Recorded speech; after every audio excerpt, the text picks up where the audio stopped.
Hello, and welcome to another episode of the Leaders Playlist. I'm your host, Renee Craven, and today Dave Clifford and I are discussing the book Extraordinarily Badass Agile Coaching, the journey from beginner to mastery and beyond. And we're very excited to be joined by the author of this book, Mr. Bob Galen. Hi Dave, how are you? Hello Renee, how are you? Well, I'm very excited today because we have a special guest joining us tonight or today on this podcast, the author of the book that we're discussing. So we're discussing the book Extraordinarily Badass Agile Coaching by Mr. Bob Galen. Bob, welcome. Welcome, Bob. Thank you. Hi, Renee. Hi, Dave. Thanks for having me. Oh, thank you for joining us. Let me ask you first up, why did you write this book? Good question. And I continue to ask myself that same question, even after it's done.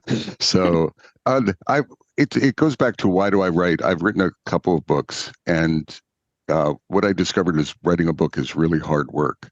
So for me personally, I need to be inspired by something. Usually I need to be rattled. I need to be frustrated with something. When I wrote my product owner book, I was a little frustrated because there wasn't much guidance for product ownership. The original edition was in 2009, and I was working with product owners and they were struggling. There was not a lot of guidance. The coaching book, the inspiration for that is just my frustration. The best way to couch it is we've gotten into a trend where everyone is an Agile coach, is the way I couch it. Like the Agile coaching community has gotten diluted. Everyone's joined it for whatever reason, some positive, probably some not so positive. And I wanted to make a difference. As I was looking at the community, I was seeing a lot of mediocre Agile coaches, well-intentioned, but mediocre Agile coaches. And I'm like, we need to do something about this. Now, the book is not my magic wand to try to change the world, but it was at least my attempt to do something to say, what does good look like? To try to capture what good looks like in Agile coaching. And I think that it's broader and deeper and more nuanced than many people think of it, practicing coaches, what they think of it. So that was the genesis for the book, was my passion to sort of do something about a problem that I saw. Now, the book was published 2 years ago, roughly, I think, if my memory serves. And I don't think it's changed the world. So it's maybe chipped away a little bit. But I do get a lot of feedback that it's helping folks look at coaching differently. Yeah. I thought you were going to say the problems that we see in coaching hasn't changed in 2 years. Yeah. They haven't. I mean, there are things. There's something like the Agile Coaching Growth Wheel, which is a model or something I anchored the book on. I see that gaining momentum. Mark Summers and I put an assessment together for comparative agility that's been out for a few years. So that was in parallel to the book. And I'm starting to see traction in the coaching community where people are resonating with the Agile Coaching Growth Wheel. And to me, that's part of becoming more well-rounded, or that self-awareness that I was talking about. I'm going to ask, how long did it take you to write the book? Oh, that's a good question, because I don't think of it. Maybe a year and a half or so. Actually, the harder part for this, to be transparent, is I invited some co-authors or contributors. I'm the primary author, but I invited some folks to write chapters. For example, my daughter wrote a chapter, which was an adventure to ask her, and I was honored for her to do it. Mark Summers contributed to her, I think, 3 chapters. Jennifer Fields contributed 2 chapters. So coaches that I knew I invited. And that's the first time I've ever done that with a book. And it's a little bit of a challenge. I didn't want to change their voices, so their chapters are in their voice. But still, getting people to commit to writing and getting them to deliver chapters on time was a challenge, believe it or not. Jennifer and I joked she was intimidated. She accepted it, and then she's like, "Oh no, I have to write," and she was intimidated. She was intimidated by the writing, and she kept trying to get off the project. And I'm like, "Nope, you signed up. You're going to deliver that darn chapter, whether you like it or not." So that was a bit of hurting other folks. The other thing is the Agile Coaching Growth Wheel was evolving. during that time. So it was a challenging project, I think, from that point of view. So about 18 months. Okay. 18 months. Yeah. One of the things in your book is that language as a coach is very important. And you've obviously gone with extraordinarily badass for a reason. Why is that? Well, I mean, I was torn by it. I did a poll too late, actually. I polled my network. How do people react to the term badass? And this was after I had embedded badass throughout the book, and I had a lot of badasses everywhere in the book. And then in my infinite wisdom, I'm like, well, what is your reaction? And the feedback came back 50-50. Some people liked it, and 50% of the people really hated it. I knew, and it was geographical to some. Like in Europe, for example, a lot of folks in Europe were offended in general. In the U.S., it was like, yeah, we want to we want to be a badass. So it was sort of, there was a spatial part of it as well. It forced me to sit down and say, what message am I trying to convey? And titles are important. And I stuck with badass after all that feedback. And what it means to me is a coach that is continually learning and delivering above the bar, if that makes sense. Not perfect. Coaching is really art.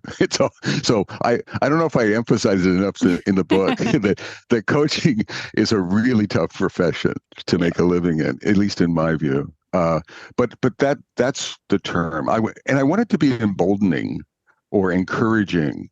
I want you to have the presence of, I'm a coach. I want you to grow into your coachery, your badass. I talk about badassery, and really lean into it. So that was the intent behind it.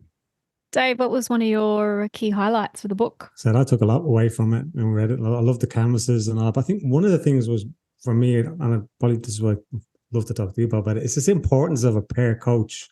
Because at the moment, me and Renee are working on the same engagement together.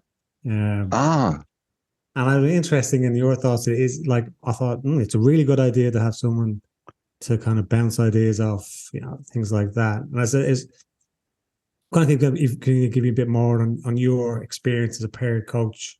I mean, it's my preferred model now. If I can sell it to a client, and if I can finagle it with colleagues. Very often, I have a small circle of trusted colleagues that I sometimes coach with, and they have their own schedules. But my first inclination is to pair on a coaching gig, just because it's just like pair speaking for me. So nowadays, when I do public speaking, I always prefer to do pair speaking. And it doesn't always mean that it's someone who could be more experienced than me, equal experience or less experience. It really doesn't matter. But to pair, the genesis for me is Sean Bradshaw is a friend, colleague, coach of mine, and he and I went into a gig years ago, and we paired on it. We didn't call it pairing. We just paired. We were two coaches. We were getting paid, and we had some client sort of outcomes that we were trying to achieve. And what Sean and I did every day, we just started meeting for breakfast and talking about our coaching plans for the day. And we would talk about, hey, do you want me to pair with you, or what are you planning on doing? Are you comfortable with that? Do you want me to flip it and then do that, and you could do something else? So it wasn't just pairing together; it was also pair planning, and pair. Sort of, it was the two of us trying to accomplish the overarching goals. Then we would meet at lunch, and then we would meet at the end of the day, just very informally. In some cases, we would swap our plans. In some cases, we would go in together, and we would navigate that with the client, whoever we were coaching, to make sure they were comfortable with us pairing. And it was just this fluid sort of dance that we got into. And it was one of the best coaching engagements I've had personally. It worked really well for me. And then the outcomes, and I don't matter. And then the outcomes for the client were really powerful as well. We were sort of doing mini retros, if that makes sense. Like what we were seeing, what we were sensing. It was continuous sounding board. And that's Genesis. If I can get into that pattern nowadays, that's my preferred pattern. If that helps. It's a lot easier having someone. I definitely agree with that. it's a lot easier having someone, especially that like-minded and they challenge you on things, and that compare contrast being a different lens sometimes. Now, I think there's a really important part of that is the compatibility. Like, I don't think every coach is compatible with another coach. So I think there's you have to be compatible in some way, not just Agile compatible, but for example, humility compatible, feedback compatible, things like that. So that doesn't mean it's that hard. But Sean and I, and usually I'm like-minded, and it works beautifully if I'm working with a like-minded coach. Renee, any highlights for you? Yeah, lots and lots. Early on in the book, Bob, you talk about being a fixer or a recovering fixer versus someone who's serving and creating connection with your client. And I think one of the things that often, and maybe this is an Australian thing, but often in clients, they are wanting you to be a fixer. As a coach, they're expecting you to be a fixer. Do you see that happening yourself in the States, where clients are expecting you to be a fixer for them? And where do you think that behavior has originated from? I want to step back a second, and yes, I am a fixer, and I've been working on fixing my fixer for a long time. So, and I have a poem on my wall to this day. It's called A Fixer. So when my eyes went to the side, it was looking at my fixer poem. To remind me of that. But that being said, the important thing is I think it's okay to be a fixer sometimes. So I think, so if you look at the Agile Coaching Growth Wheel, one of the reasons that I appreciate it is there's two additional stances or competencies that it added. One is leading and one is advising, that the original Agile Coaching Competency Framework didn't have. And to me, it not only are they additional competencies, but they give coaches permission. Like when I was listening to Lisa Adkins, I'm not picking, I'm just joking. Or when I listen to, when I look at other certification classes and things for coaching, there's this strong lineage towards advice is bad, prescriptiveness is bad, giving someone a solution to their problem is bad. Don't ever do that as a coach. I don't think it's quite so binary. I actually think as coaches, we need to get comfortable. So for me, the challenge was to shut up some of the time, so to rebalance myself. But at the same way, I actually let my internal fixer out occasionally.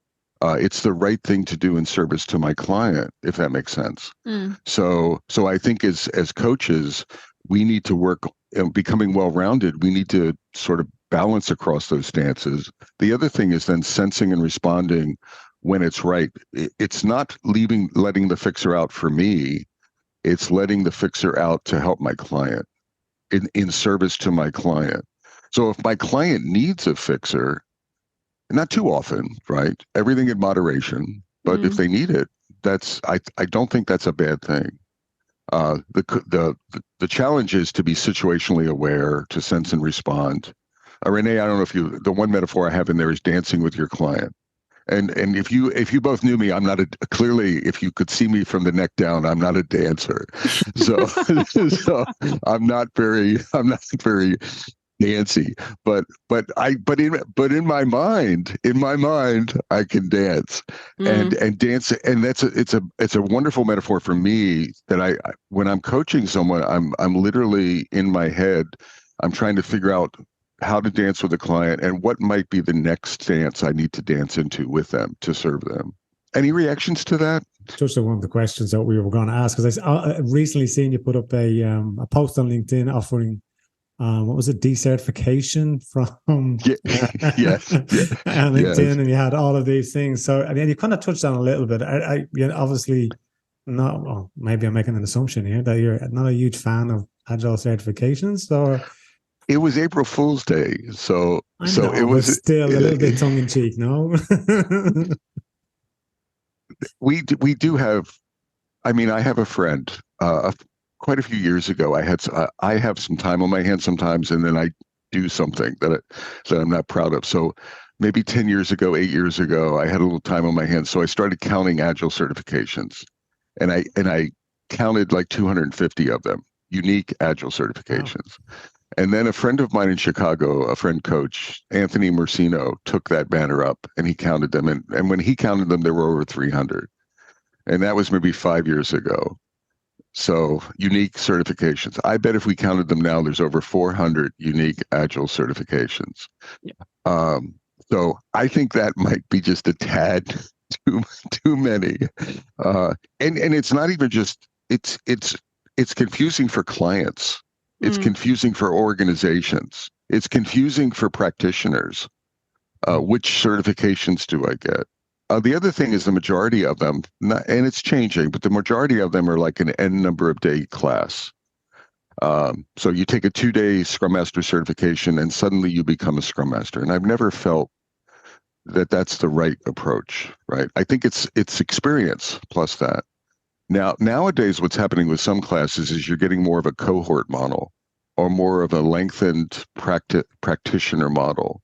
You see this with some ICF classes, International Coaching Federation classes. Some of the more advanced IC Agile classes are like that, where you form a cohort. When I went to ORSC training for coaching, the cohort was a 10-month cohort. So there were five classes that went over maybe 4 months for me, and then there was a 10-month cohort, and that was an extended learning period where you had teacher learning, but you also were learning with your peers, and you were practicing a lot. Like 50% of the class was practice. Yeah. In front of each other and learning and getting feedback, getting supervision and feedback. And to me, so there's too many certs, but I also think they should shift a little bit. And I think that's happening to some degree. So in a perfect world, I'd love to see the number drop down, and I'd love to see the certs sort of not be moved from days to more experiential, is the best way to say it. Yeah, I don't agree. There is way too many, and it would be confusing for clients because they don't know what's the rate. Can you imagine being like a director, VP, senior leader at a company and trying to sort through that mess? And your intentions are pure. You're trying to hire good people. I mean, that's just, I can't imagine how hard that is. Yes, it will be very confusing. It devalues the certifications that you do have as well, because there's so many, and you've chosen ones for a certain reason. But when there are people, directors or whatever, looking for what certifications people have, and like you said, there's so many of them, they don't even really care anymore. They just go, they have us cert, they must be good. We'll take them. But yes, definitely seen many Scrum Masters and product owners over the years who've just been on the 2-day, 3-day training courses and thrown back into the ecosystem, and off you go. Now you're a product owner, or now you're a Scrum Master. You should know everything. Or now you're a coach. I mean, going back to the genesis of the book, right? And mediocrity.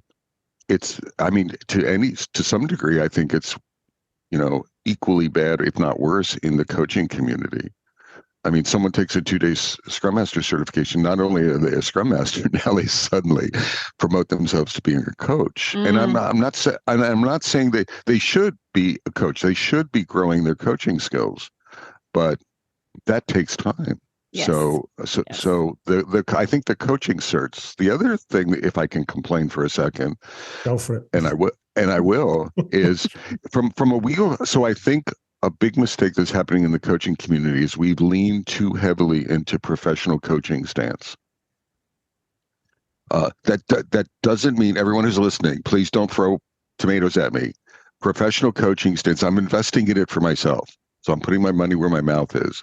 Professional coaching stance is wonderful and powerful, but it's only one stance. And you can too heavily lean into it. I call it death by 1,000 questions.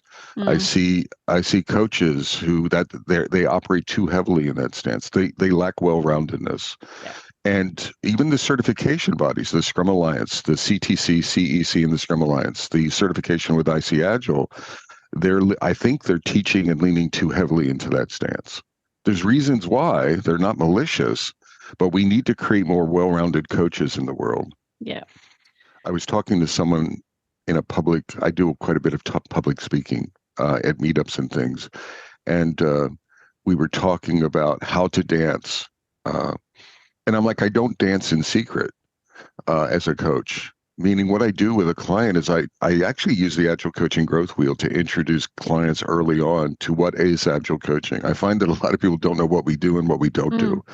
So as far as entering a coaching gig, whether it's with a team or an individual or an organization, the wheel is a wonderful way to say, look, let me walk you through this for 10 minutes. And let me introduce you to stances and what I do and don't do. And giving them a very quick primer into what we do.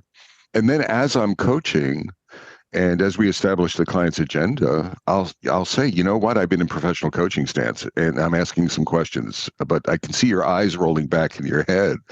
And would it be a good time? What do you think about changing to another stance? And what do you think would serve you best?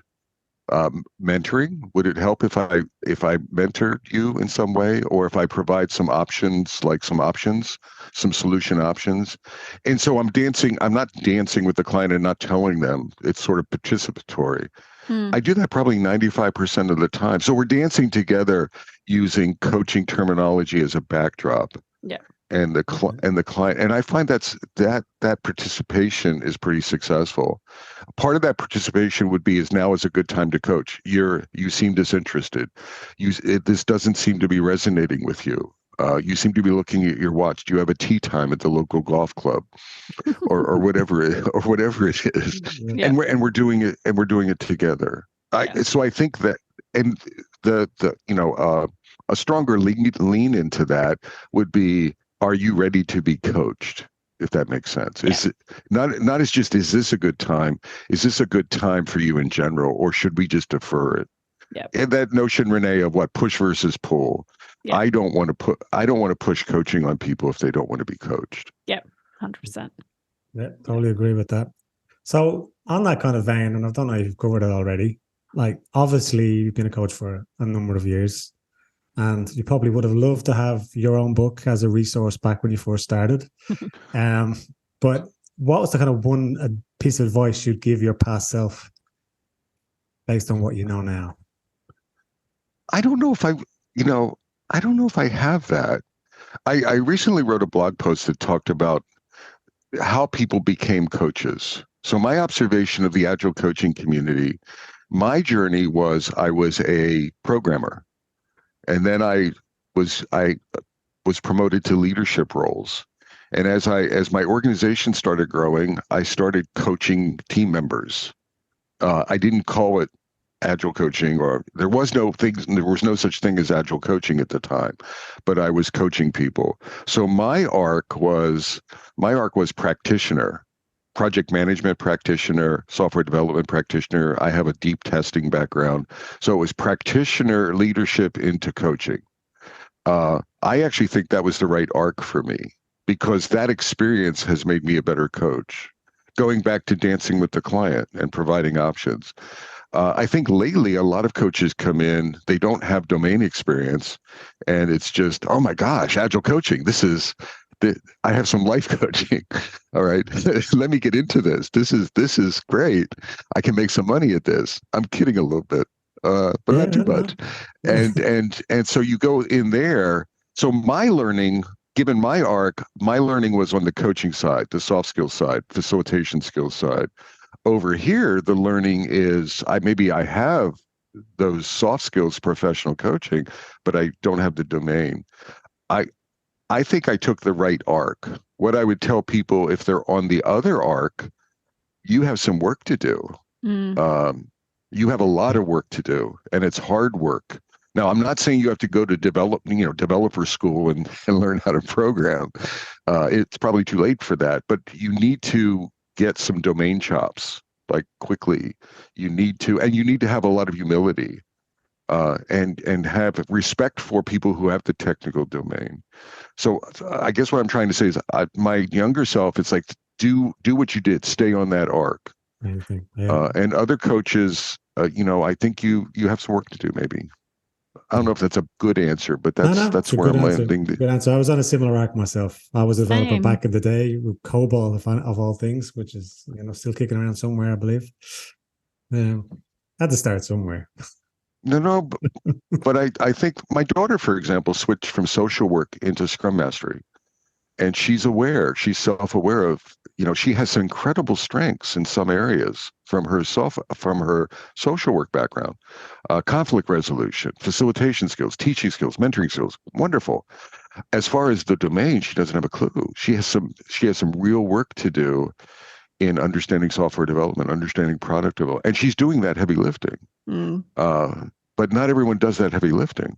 As you know, Bob, Dave and I are hosting the Agile Coaching Retreat, the Scrum Alliance sponsored Agile Coaching Retreat over here in Australia again this year in October. Yep.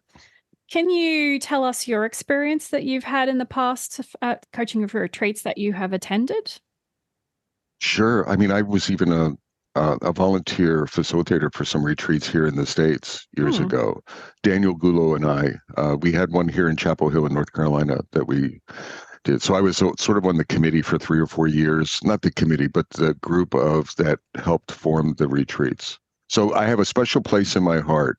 It's not even the retreats, it's practice. Yeah. Getting a small group of coaches together. And usually the coach camps, so there are coach camps, there are Scrum Alliance coaching retreats. There's actually coaching clinics at some conferences. To me, I put them all, they're in the same, bucket of coaches getting together for peer-to-peer practice.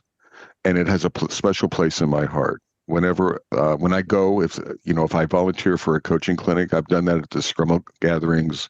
I'll stay at the clinic almost the entire time. I'll coach, I'll facilitate coaching. I think that's how it aligns with the book and some of the things we're talking about. How do we get better as a profession? I think we have to practice and we have to work together. We have to pair together, etc. And the retreats are a wonderful way to do that. So when I saw you were doing that, sometimes I want to support with free copies of the book and things like that. That's not a marketing ploy for me. That's coming from my heart that says these things are crucial in our community in growing our coaches. Coaches growing coaches. Yeah. Right. And so I just think they're wonderful.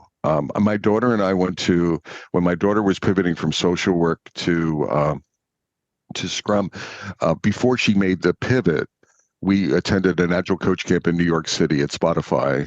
It was similar over a weekend. And it was one of the most wonderful events it was a wonderful, beautiful event for her. She was attending, it was an open space. So it was a little bit less, I think the retreats are more of a sprint model or more of a project-y model. It depends on who's doing it, whereas the Agile Coach Camps are more open space. But it touched Rhiannon. It influenced her. The people, the connections she made. Dana Paileva is a coach. The connections we made there, the connections she made, have sustained her to this day. So there's a community part of it, or a connection, a networking part of it that I think is beautiful. And it's the sharing the stories about their environment that they're working in, and like, oh, you have the same problem. Oh, cool. So there's people that they can, they might be with their client on their own or never see their other coaches or whatever it is. So it's nice for them to just connect and have that support group.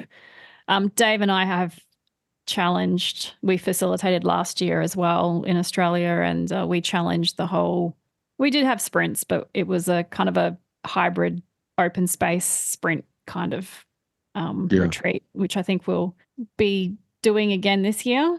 I don't know. We haven't done that planning yet. Might introduce a few new things. I was going to say, we'll have to change it up a little bit. One of the things that we did do last year was we invited the attendees to read a book before the retreat, and we held a book club at the retreat. So that's our plan this year as well with your book. We'll get everybody to read your book and then that's run cool. a book club as part of the agenda as well. That's the one I want to thank you guys for doing that. And again, I don't think we can do enough of that in our community. To me, that's part of this growth. Yeah. And again, they're usually cost effective, right? We don't charge, so it's approachable for people to come. And it's a much better connection. Like back to that connection and community. Then you go to a conference. It's a lot. This conference sometimes get a bit salesy. It's the same thing over and over again. And then with these ones, it's like yes, you build better connections. There's deeper connection. You start hearing the same stories. Yeah, I attended one before. I decided to organize these two, and I did have really good experience compared to a lot of learning. Things I would have never got to talk. You get a conference. You don't really get a chance to talk to the speaker that's down there, but then you get when you're at a retreat, you get to chance to talk to these more experienced coaches. You're getting their life lessons and things like that.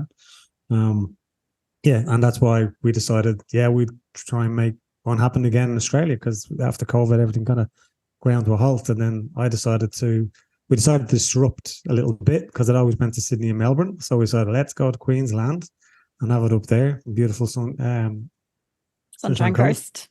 Yeah, I was getting there. Okay. And then we decided we'll shake it up a little bit more and go to the somewhat sleepy part of Australia, South Australia, the Barossa Valley, which I don't understand why it's the sleepy part. People seem as we're a little bit backward in there, but and I'm hoping that it's going to be a wonderful event like the event last year, and same connections and deep conversations I had. I wish you well. If there's anything I can do, anything, just let me know to help. It's something that I'm very passionate. We had an Agile coach camp here last year in Raleigh-Durham. So you can do them locally. It had about 75 people. We had a 75-person cap. It filled up, or was close to filling up. It was at a guy had a golf course. He was a member of a golf course, so we used it over the weekend. And it was just the learning, the relationship building was wonderful. I just love those events. He and I are talking about doing one today, and it's not about how many people show up. I would be happy with 10. It's not about the numbers. It's about the connections. To me. So. Yeah, and it's not easy either. I don't think people understand how much work. Like for us, it's a lot of work. And it's probably coaching camp or something. But adding a retreat, the accommodation, the buses, all of the stuff. Oh, absolutely, absolutely. The facilitation. Renee's shaking her head. She does most of it. She's But you're supposed to take like a 50% cut off the top to pay yourselves, aren't you? Isn't that? That's what we did wrong. I'm looking at what we're offering for this one, and I'm looking at it going, that's pretty cost effective. Like, it's a pretty good deal they're getting. There's wine tasting at the retreat where we're having it. I wish you all were close. I wish we could move Australia up here so it was within driving distance for me. I would be there. Love to have you. I wish you all the best. It's something, and thank you for doing that. It's really a worthwhile thing to do. And you know that. I wouldn't have signed up for the number 2, would we, Renee? No. Don't have that number 3. We might leave that. Yeah. That's probably a little bit out of sync with the rest of the conversation. Is it seemed to me the assuming positive intent was really crucial as well, being a coach. I just want to get a bit more into your thoughts on that. Well, it's really hard to do sometimes when you're in difficult situations to assume positive intent from the organization, potentially, maybe our clients as well. It's interesting. Have you any, and maybe not taken away from your second book that you're going to write, but No, I'm done. So let's be clear. I'll go on the record right now. I'm done writing books. So, but I think I want to generalize it into meta skills. There was something in the book about meta skills, and to me, assuming positive intent, I could articulate that as a meta skill. One of the most powerful takeaways, and it's a minor takeaway from ORSC. It was like a little thing in the ORSC curriculum, but for me, I grabbed onto it, and it's this notion of meta skills. And I started playing with it in my classes when I'm teaching a class. And when I was co-teaching a class, my co-teacher and I would get together before the class, and we would talk about what meta skills, what are we going to bring into the class? What is our mindset that we're going to bring? So a common mindset for me is playfulness. And then my daughter and I co-teach sometimes leadership classes. And then Rhiannon might be welcomeness. She's going to be welcoming. She's going to engage people, and her meta skill is going to be welcoming them to the space. I might put on curiosity and be insatiably curious and trying to. Or another one that she might put on because of social work is deep democracy. How does she show up to get all voices engaged from the class, etc.? Now, you don't put on too many meta skills, maybe 2 or 3. And that's how you're showing up. Now, in a coaching conversation, I'm very intentional with what meta skills. Part of my pre-planning is based on the past. How do I need to show up mentally, meta skill, and to sort of exude that to my client? And what I noticed is the system the system reflects that meta skill. So if I'm showing up in my head, Dave, and I'm coaching you, and I'm like, Dave is a pointy-headed leader. He couldn't spell Agile to save his life. He couldn't, right? And I'm smiling, Dave, how are you doing today? Did you read that book on Kanban? Oh, cool. Tell me about flow. What do you think? And in my head, I'm like, I'm just wasting my freaking time, right? And so I'm very disrespectful. What I've learned is Dave is going to reflect that back to me. He's going to appear resistant, etc. But what's happening is it's my meta skill, my negative meta skill, if you will, my negative mindset is affecting the system in coaching. And if I put on positive meta skills, I'll couch it that way, then that changes the dynamic. And I started because I have so much experience, I get very biased and very judgy in my head, and it was affecting my coaching, particularly for leaders. I do a lot of leadership coaching. They're not easy. No. But then I started really being intentional about my and it started changing the results. And I saw that it started changing the results so assuming positive intent to me is a small part of control how we show up into the system. Clean ourselves up, and it really changes the dynamics. And you don't have to, anyone who's listening, don't listen to me. Run the experiment yourself. Have one conversation where you clean yourself up a bit and intentionally pick a meta skill in service to your client. How do they need you to be showing up to them? And then see what that does to the coaching conversation and to their behavior. Good advice. Might try that. Yeah, remember that one for tomorrow, Dave. So just for a little bit, just I was going to say, like, I've had those conversations where I've gone, what am I doing? Exactly. And you know what? Even part of the reflection is, and what happened in the system? Mm-hmm. Right. So very often if a client is resisting you, the question is, what am I doing to contribute to that? I'll use the term resistance. If you're meeting resistance, then be curious about, am I doing something up here that's contributing to the system reflecting that back? Yeah, I'm a big fan of ORSC as well. I think Renee, you did it as well, didn't you? Yeah, it's really, really good some stuff with it. Really, really good stuff. Some really good techniques and reflections out of it. And that's a little one, but it really moved me. I started with, not in coaching, but in my classes. And I was like, oh my God, like how I show up in a class really affects what's going on in the class.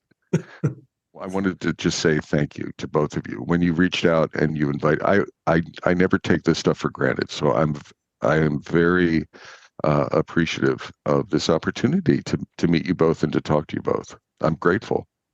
I appreciate that. We're very grateful as well. Thank you. Yes, thank you for it's like I said, it's not something that we normally do. It's a special treat to speak to the actual author of the book that we've read and that we've been book clubbing and now podcasting. So yes, thank you for your time today, Bob. You're welcome.